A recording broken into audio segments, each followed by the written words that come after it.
Gold Aspiration Podcast ini ditaja oleh Gambino Coffee. Anda boleh membuat pembelian secara online. Sila lungsuri ke laman _Gambino Coffee SG atau WhatsApp order di talian 91405025 91405025. Assalamualaikum semua. Selamat datang kepada Gold Aspiration Podcast. Jatuh Boy.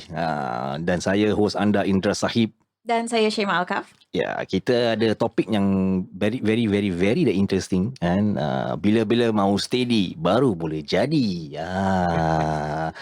Dan kita ada bersama kami di dalam studio iaitu Awk dan Zurah. Apa khabar? Khabar baik. Selamat datang. Terima kasih kerana mengundang kami semua. No problem bro. It's good to have you all here. Okay, thank you. Jadi ini topik memang kalau orang kat luar diorang cakap ini apa ni? Kau nak berbual pasal apa ni? Bila-bila mau steady baru boleh jadi kan. Definitely we want to talk about your past experience also and your dynamic in your marriage. And so I think it's very interesting dalam maksudnya steady kan. Mana steady ni kalau bahasa Cina ni mana chai Okay. you must be chai kan. baru ada something, ada kan. Yeah. Jadi steady in the form of macam for you yourself in your life and to reach where you are right now, and from your past experience as a ex-offender also. Apa yang you maksudkan steady ni? Maknanya kehidupan yang steady ke ataupun saya dah ready ke apa? Okay. It's a very interesting question Bila-bila mau steady, tapi dia punya pecahan tu banyak. Pasal kalau reflect back to my past life, boleh katakan otherwise tak steady. Pasal apa? Untuk self emotion, untuk people surrounding me, how I treat them, semua tak steady. Pasal being selfish to myself, doesn't think about other people. So obviously tak steady kan. No point macam you living your life but you don't care about other people. Kan tak steady kan. It's not the purpose of life supposed to be. So in a way now you boleh katakan a bit wiser than used to be. Masya Allah. Okay, dah boleh berfikir what I need to do and what's life is all about. Jadi steady ni dia punya konteks tu banyak. Jadi macam bila kita nak steady, kita nak kena make sure that for my case, I don't do anything stupid that affect my family, my surroundings, or whoever my loved ones. So bila kita boleh cakap, boleh tunaikan, boleh sempurnakan itu semua, itu baru kata kita steady. Maksudnya relating back to your past and sejarah, memang don't mind kita go back go back to your past, and then after that from there we can get into more deeper insights dalam ini topik. Definitely your past tu menjadi satu peranan dan juga titik hitam dalam kehidupan you, ataupun kehidupan kau kan, dalam konteks as an ex-offender. Definitely engkau mesti rasakan banyak negativity back then. Susah untuk kau jadi steady macam kau sekarang. But apakah satu faktor dari from that point yang kau dah rasa aku dah ready nak move on, aku nak jadikan diri aku ni steady? Okay, balik pada word to steady being unsteady itu incomplete tau life. Reflect pasal my past. For example, I've been doing whatever I want to do. Then in the end, I didn't fulfill my parents' needs. I didn't fulfill tanggungjawab sebagai seorang anak, sebagai seorang abang.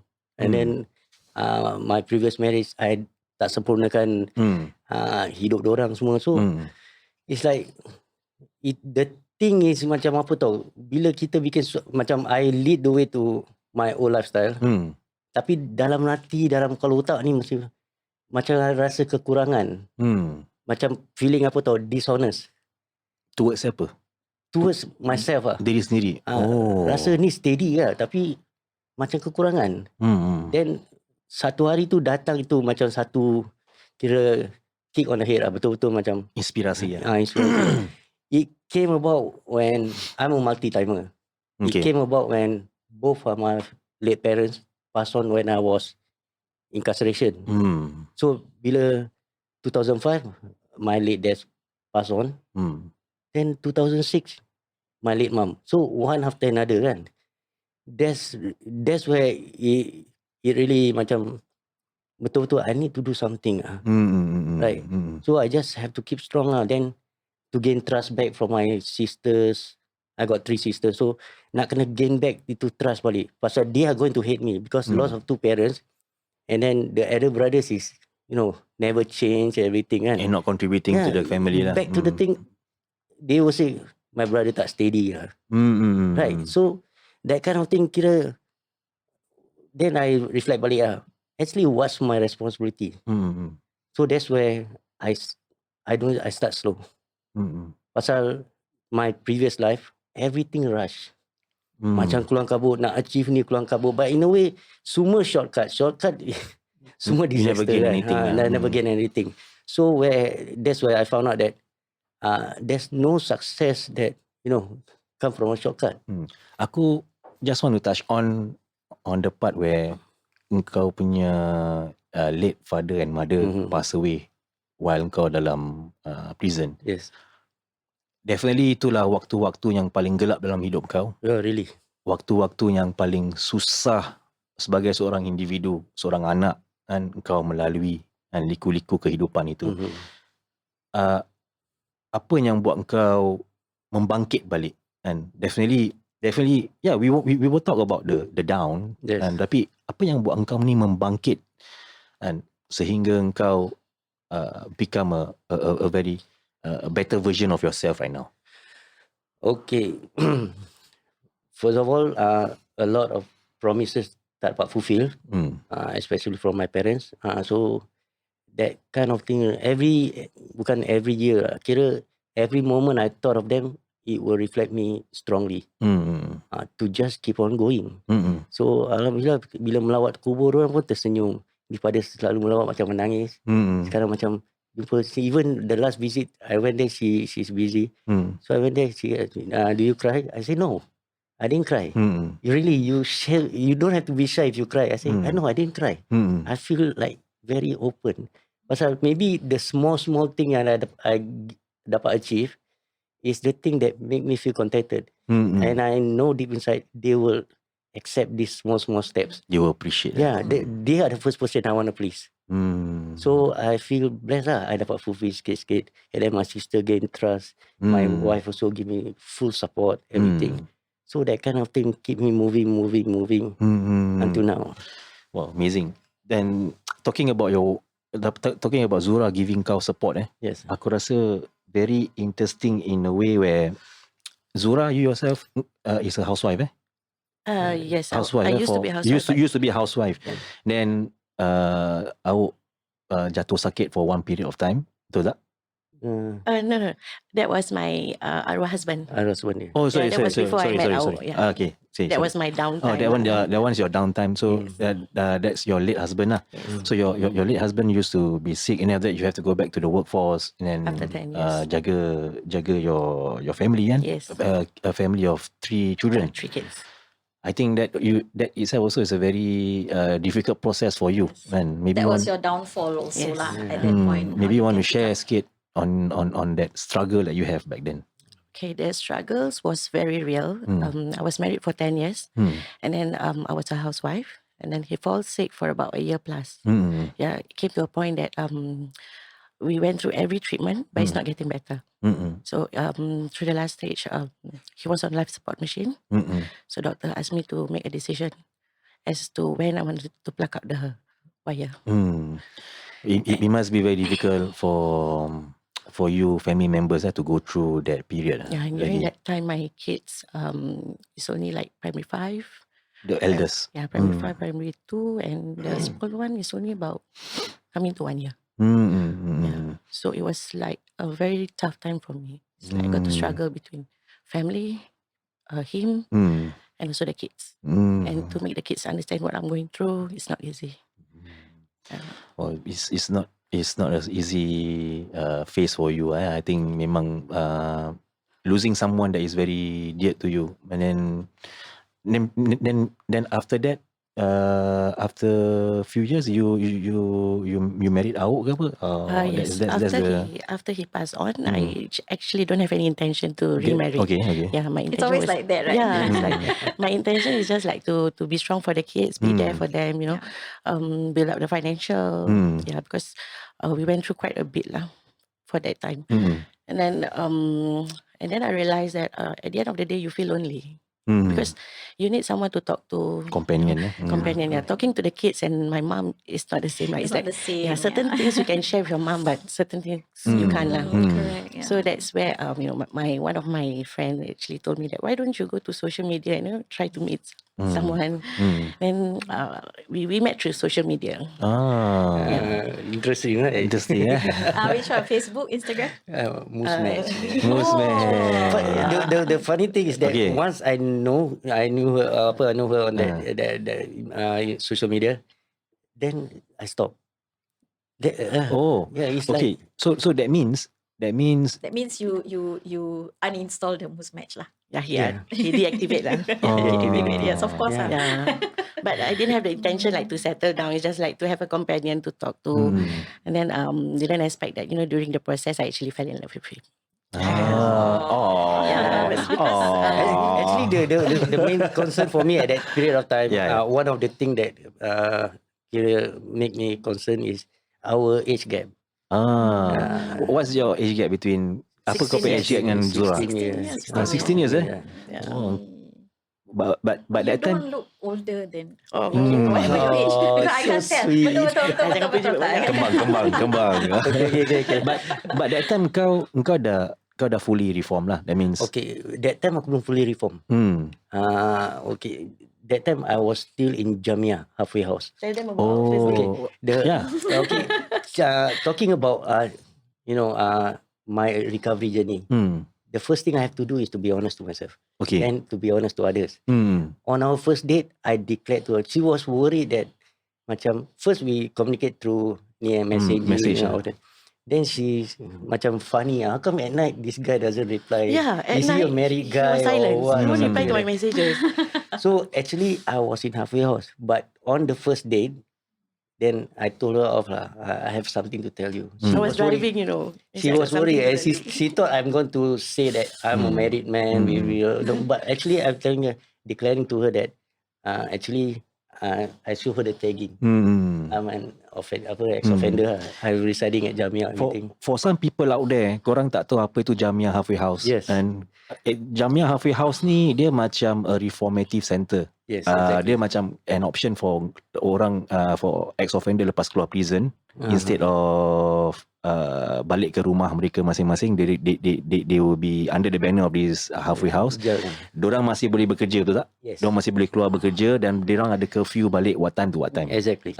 So that is the concept of halfway house. I think there's other religious sects juga yang buat halfway house. Yes. Not just Jamia kan, betul tak?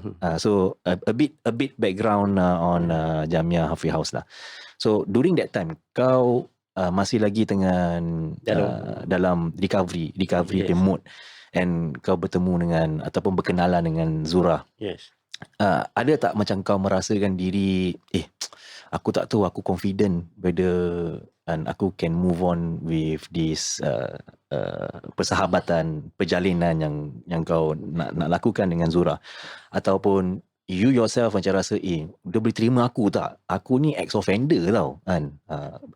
Is there such feeling? Definitely there will be. Pasal apa tau? Honestly, kita punya whole life, my whole life especially kan, I won't talk about it, but my whole life letting people down. Kan bila kita dah let people down, come to the point macam kita dah realise lah, we did that too much already. And then bila kita ketemu satu orang, bila kita dah dalam recovery ni, jadi macam uncertain tau. Rasa macam alamak, boleh ke aku jaga dia? Yet I got another failed marriage kan before. So boleh kau jaga dia? Akankah aku hancurkan lagi satu ni masjid ke apa? It's like something like that. Macam-macam benda datang. Tapi I take it slow. The first thing I'm going to macam kasih dia tahu yang my condition lah. Under program, everything.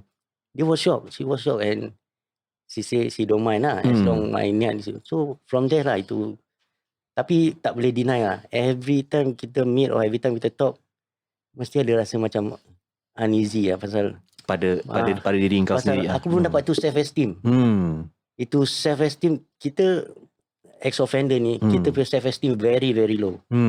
To build that, to build that self-esteem take longer period of time. Maybe my whole life I have to build my self-esteem. That period of time macam mana pun I try to prove to her or to everyone that I really change. But mesti ada benda yang macam betul ke kau boleh ke jaga orang. It's not more to what she can do to me. It's more about what I can do to her. Itu yang bikin macam ada doubts, ada keraguan. Itu keraguan banyak. Mengacau Mengacau. Jadi salah satu banyak ada juga macam nanti satu hari Syarul pun dia boleh. Those kind of people, they know what I went through. How you feel lah. How I feel because my friends, this is what I call friends lah. And the friend people yang I can relate to, boleh talk to, this kind of people lah. Definitely. For Zurah, you yourself and that time when you dapat tahu yang awak ni was an ex-offender, you yourself what's your first impression? Pasal kita nak tahu juga pasal you tak pernah, dia tak pernah kenal tu orang macam ni. You tak pernah kenal. You tak pernah kenal ataupun tak pernah melalui that path kan. So what is your first impression back then? Okay, mula-mula when I get to know him, knowing his background, honestly I was a bit skeptical. It's like, boleh ke dia jaga myself and also my kids, because I've got to think of my 3 kids. Will he be responsible enough for the family? I can't be selfish, right? So as we progress, I look at him because what catches me to him is his honesty. Yeah, he has been transparent in the first place to me, which I appreciate that. Because not everyone can be so transparent to you about their background. Betul. So from there it progress lah. Itu satu keikhlasan yang you nampak dalam awak lah. And the changes slowly. It takes time.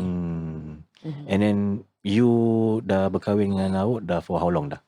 Coming to a year, insyaAllah. Alhamdulillah, Masya Allah. Di July, still planning tau apa nak bikin. Yes, lebih special. Bawa pergi honeymoon dah, second honeymoon dah. But okay, then you are involved. Okay, you are involved with GA punya movement also. By the way, before kita nak tanya pada Zurah, kita nak juga tanya pada awak. Ni GA ni kan. I know that you are one of the founders, one of the founders for GA. Share kan your experience and also your wisdom on why you set up GA alongside with your sahabat-sahabat that have the same line with you. Okay, mulanya ini idea came about so-called idea lah pasal that time kita kat Jamia. And then the period of time kita dah nak keluar Jamia tu dah dekat. The same group of people? Not the same group. That me and my satu founder kan. So Syarul. So, okay. And some of other guys. So tapi yang main people yang selalu talk to about this thing is me and Syarul. So kita talk out pasal sekarang kita are safe inside Darul Jamia. We are safe pasal tak ada apa-apa, tak ada distraction, tak ada inilah. So what if after we step out of the gate, then bila kita dah boleh balik apa semua kan, so what are we going to do about that? Pasal kita tahu kita punya trigger factor, trigger level kita semua mana, kita dah tahu soft spot lah. So it's like kita nak kena prepare. That's where kita came up with an idea that after Jamia, kita cari nama dan kita tubuhkan ni group lah.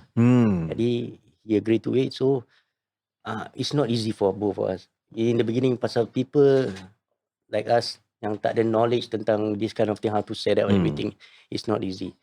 So in the beginning a lot of things happens lah, but slowly yang jiwa kental ni dua orang ni keep on going. Pasal kita always talk to each other that no matter what, things will come.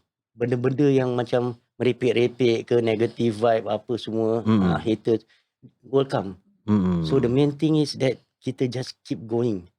Walaupun tinggal last ni group tinggal 2 orang pun, kita keep going lah. But I think it's also it's not so much about macam like you know, kalau orang, people are gonna be skeptical. Yes, Mesti orang macam, you know, like, oh, you know, ex-offender then nak set up this thing macam you know, that kind of thing. So, but the thing is, it takes a thief to know a thief. Exactly. So, kalau if you know, even macam those FBI punya, you know, officers ke, all those macam CIA intelligence ke apa semua, they were hackers, they were criminals and all. Because otherwise, how are they going to identify, you know, and then criminals are becoming more and more smart. They know they can sneak around, that kind of thing. So, kalau you're going to get someone who tak ada experience langsung, and then you set up this kind of macam, you know, Group group for those ex-offenders. Macam, how are you going to relate with them?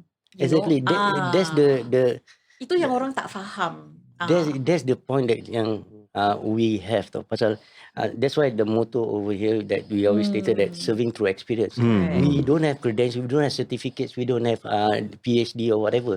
But this can overcome all that. So because everything coming from us is first hand, genuine story, Got the real life experience, and not saying counselors are not good, but they are based on textbooks. Tapi kalau nak listen from a true fact story yang people went through the journey in and out, so we are the best people to share that. And in a way, I have to use the word educate. We are the person that can educate others about this. So in a way, this what keeps us going. And slowly yang set aside yang haters apa ini semua kan, yang mana can see the genuine side of us, satu-satu masuk. Even our spouses. We also need them because their support is crucial. Correct. Pasal our recovery, we need support. Itu kita tak boleh deny. And also I think macam like, you know, those people who come forward to you all, you know, then macam share dorang punya story and things like that. And these people, dorang punya kisah-kisah silam can be so drastic and can be so scary tau. But because you all have already been there, and then macam they will have breakdowns, they will have macam gila-gila punya moments. So for someone yang tak ada experience, dorang tak tahu macam mana nak react, ataupun macam, you know, so macam you guys know how it can be very very detrimental to someone punya mental health semua. Orang tu pun boleh jadi sort ke apa. So you tak akan macam turn off ke, you tak akan macam geli ke, you know, that kind of thing. Because you've been there. So that's where I think that support is very very strong coming from experience. Yang basically pasal GA ni it's not about recovery, about drug addiction je. We got gangsterism. Even pasal a lot of renouncee daripada ex-gang member, daripada dorang gang member. We got a lot of renouncee also.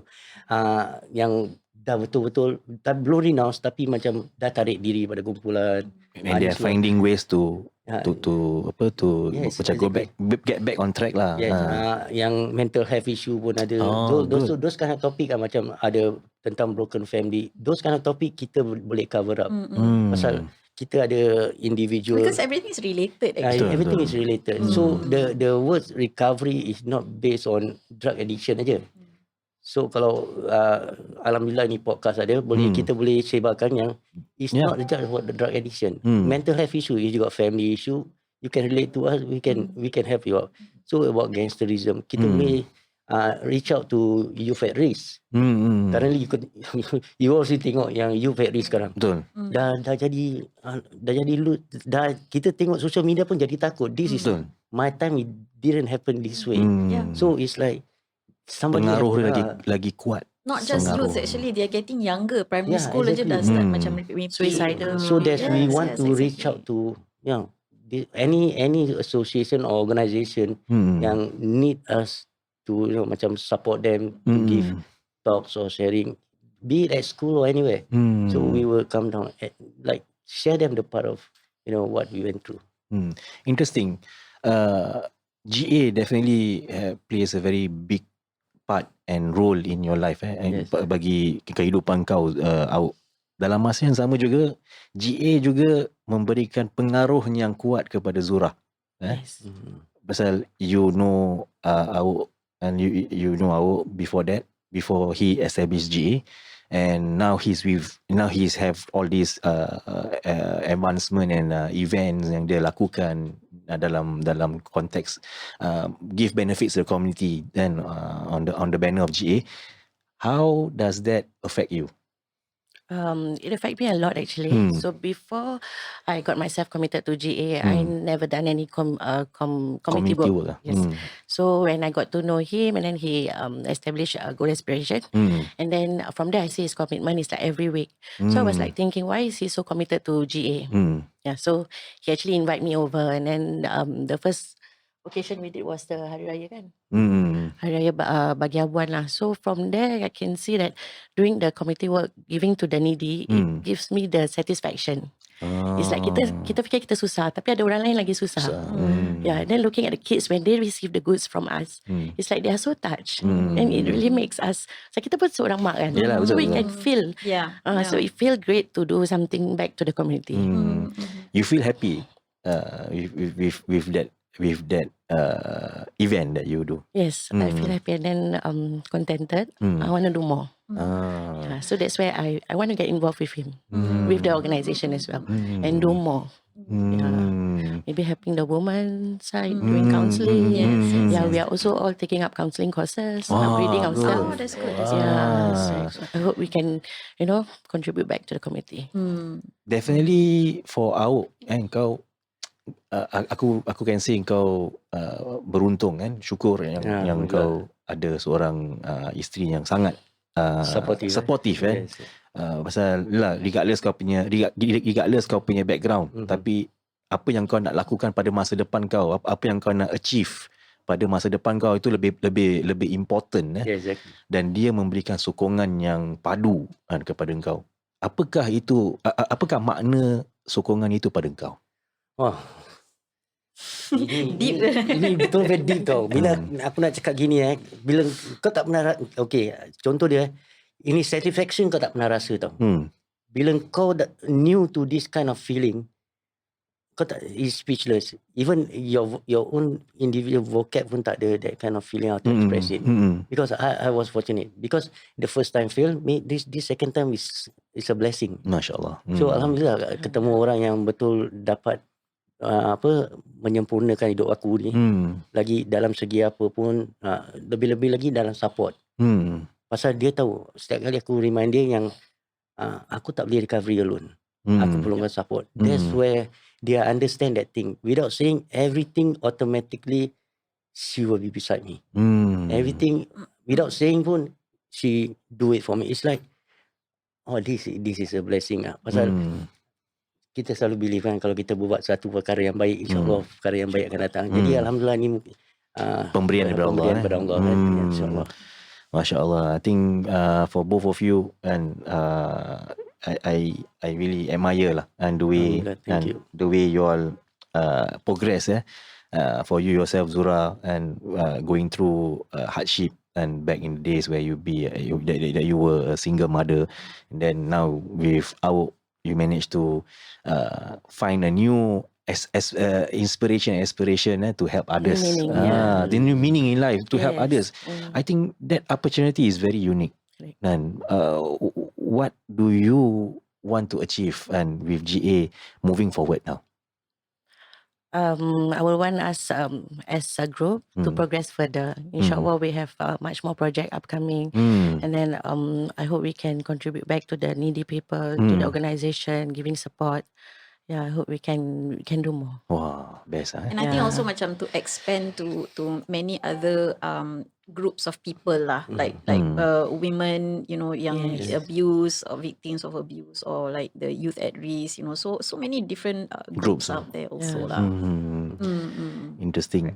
And then sebagai kata penutup sebelum kita tutup tirai bagi episod ini, and we want kita inginkan bagi korang berdua berikan satu perkongsian and advice, kata-kata hikmah bagi penonton dan juga kita pendengar di luar sana, and about bila-bila mau steady baru boleh jadi bro, Jatuh Boy kan. Jadi kita nak steady macam mana nak jadi. Lu steady tak steady bro, lu steady.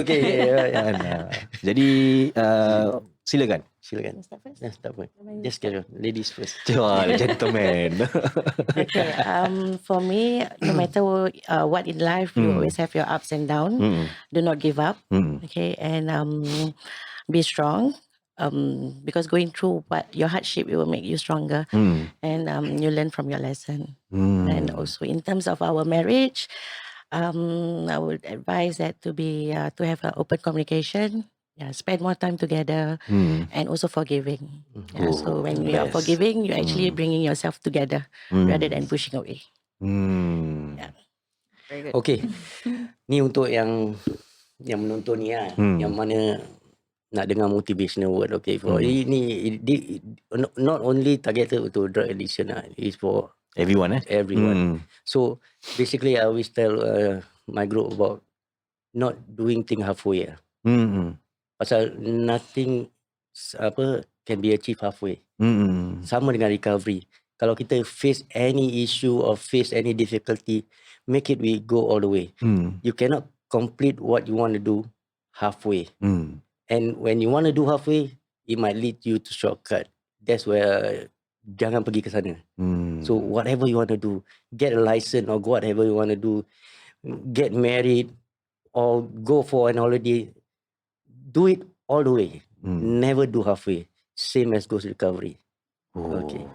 Best lah. Aku dengar korang punya motivation and also inspiration yang korang deliver ni, dia memberikan kita satu pengajaran yang sangat tinggi kan. Learning from you all, aku sangat-sangat bersyukur dan juga berterima kasih kan, kerana korang sanggup datang dan juga meluangkan masa untuk berkongsi pada hari ini. Thank you for having us. Thank you so much, brothers and sisters. Jadi bagi mereka yang menonton dan podcastnya Gold Aspiration, Jatuh Boy, jangan lupa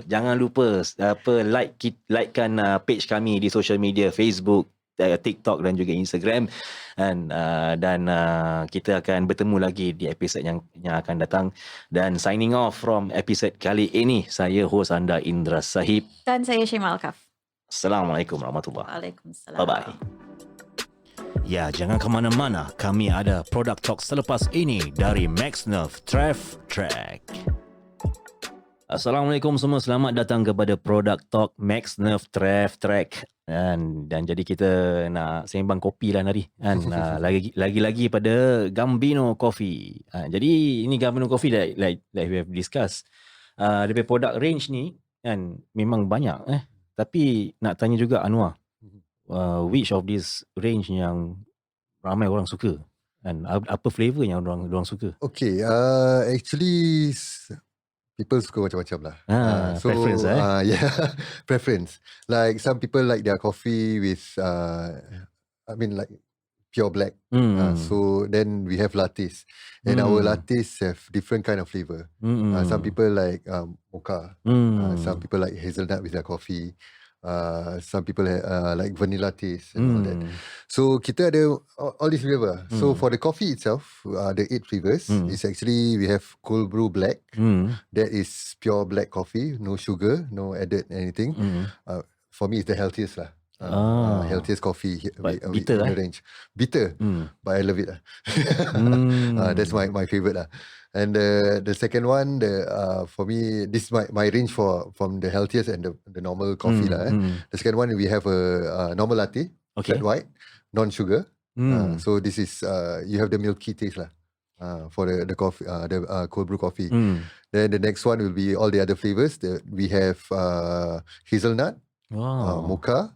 So hazelnut and mocha, although it's chocolatey taste, but mocha is the Belgium mocha. So they use Belgium chocolate to mix with the coffee. Then we have hazelnut, vanilla, vanilla and Swiss. Scottish cream. It's sweet and bitter at the same time. So people who like to have that range of taste lah kan. Memang sedap lah ni. This is my next favourite lah. So between the vanilla and the Scottish cream. Then we have the normal flat white. We even have the one with the sweetened. So if you like your coffee milky and sweet, we have the flat white normal taste. Then those are the coffee range. Then we have people who don't drink coffee, which is the tea series. I don't judge them lah, but we have tea lah. So the tea lattes, these are not cold brew, but we cook it to a certain level that the taste is intense. So we have Thai tea and matcha. Matcha. So these two, I love it, matcha because my wife love it too. Matcha tea, what dia punya, is it Indian style ke atau apa? Oh no, matcha is actually I thought Indian. Saya nak tanya juga, tak nak jump to conclusion kan. Matcha is actually a Japanese. Matcha Japanese. Okay, Japanese, sorry. kind of tea lah. So this is milk. Both are milk teas. One is green tea matcha. Then the other one is Thai tea lah. I'm sure in Singapore nowadays, there's a lot of this kind of teas. Those Thai teas and green teas. But for me, I favor this brand, especially not because I'm selling it, but because like I said beforehand, that these are medically graded bottles. So people tend to say, aku walaupun cold brew, but I don't want to drink it cold. I don't want to drink it. The thing is, this coffee also kalau drink in room temperature, it's still nice. I see. If you drink it cold, nice. Lagi. You drink it hot also can. That means I can heat up. You can heat up the coffee. You can actually put inside the microwave and heat up. Put the whole bottle inside? Yeah. That's why how it's medically graded. And then, but the better way is they call it double boil lah. So you kira menggelegakkan coffee, plain water, water inside periuk ke apa-apa, then put the bottle inside lah. Then you can drink the coffee hot. Interesting. For me, for my own personal liking, I like to complicate my drinking. So, macam mana kira macam kalau nak minum tu, kalau nak kena buat benda kan. So when you settle it, you drink it, you're satisfied. Because I drink the coffee hot like this. When I drink the coffee cold, it's like this. So it's nice to work for something lah. So yeah, this minor thing kan, macam syok lah. Actually go back to preference juga. Ada orang suka kopi panas, kopi sejuk. But I think like one advantage like you can drink this coffee cold or even like room temperature. Especially a lot of people, especially Singaporean, orang on the go. Senang lah, ringkas. Ringkas. Dekat office pun I think I boleh letak satu je and then just yes, correct. Tak payah nak fikir nak panaskan, nak pergi bawah lagi dah kopi, nak pergi all the cafe ke apa nak beli kan. And then our standards are there lah. Because we brew it by batch. We don't like kira macam people order, then within 1 month we have that batch already. Within that month we have the batch. Ada certain form of quality lah. Quantity. It's not like mass produced. One time this coffee already 1 year with us, then we sell it. No. Ranges between the most is 2 months lah. So your coffee is freshly made in a way. And then so this for me the coffee is the quality is there, the taste obviously is there, then it's healthier, and then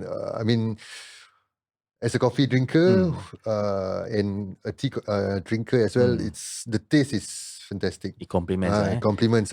Like okay, just a quick question. For this Gambino bottle drinks kan, for some people they might think, is it saturated ke apa ke, macam very concentrated ke, should I add water we always have that kind of thing. It's actually ready drink. It's a ready drink. So you just truck. Yalah, pasal I'm speaking on behalf of all the makcik-makcik kat luar sana lah. Pasal dorang biasa minum kopi kan. Sekali kalau ada produk baru macam ni, ini macam mana ni, macam ubat batuk ke, macam gitu nak kena campur air ke. Okay, because we open booth before, so to promote our coffee lah. And when makcik-makcik come up to us, then we explain to them this coffee and all that. Dia cakap, okay, so berapa banyak air nak kena campur? Cik tak payah campur air, cik, minum je gitu, cik. Tadi saya kasih tester, takkan nak kasih pekat-pekat, cik. Wah, bagus. So and then for me that I believe that this coffee is nice because let's say the ratio out of 10 people who taste the coffee, 8 bought from us. Masya Allah. And Alhamdulillah, it's not just they bought one. They taste one. Wah, ni sedap. They taste like it is also sedap. Then they had to, okay lah, I cannot buy all lah. I buy like 4 from you, 5 from you. Say okay, can. Don't worry, you can still order from us. Correct. And Alhamdulillah, it's good. And I was surprised also that our local people love to drink black coffee. So during our booth, the first thing that sold out was the black coffee without sugar black kan? coffee without sugar. Okay, a quick question. Because I've heard this like a myth lah. People said black coffee and without sugar, purely brewed macam black coffee is good for weight loss. Yes. Really? Yep. Okay. So coffee itself actually promotes weight loss. Because when you drink coffee, the caffeine, why related is when caffeine comes up, enters your body, it brings up your, how to say, your metabolism and pump up your heart. So in a way, it adds on to your what's the word is cardio lah. So but by itself, okay, you add on more with you doing weightlifting, you do running and all this, it helps even more. So coffee is good for especially coffee and caffeine. It helps with weight loss lah. But those are, I would say, is better is non dairy and like I said, black coffee lah, non-sugar lah. Memang but bitter lah. But I think if we recall balik, memang dulu arwah datuk saya cakap ni tau. Orang traditional have this mentality kan. Kau nak sihat, kau makan benda yang paling pahit sekali. Yes, correct. Betul. So dorang ni orang kampung-kampung dulu, macam abang can vouch lah.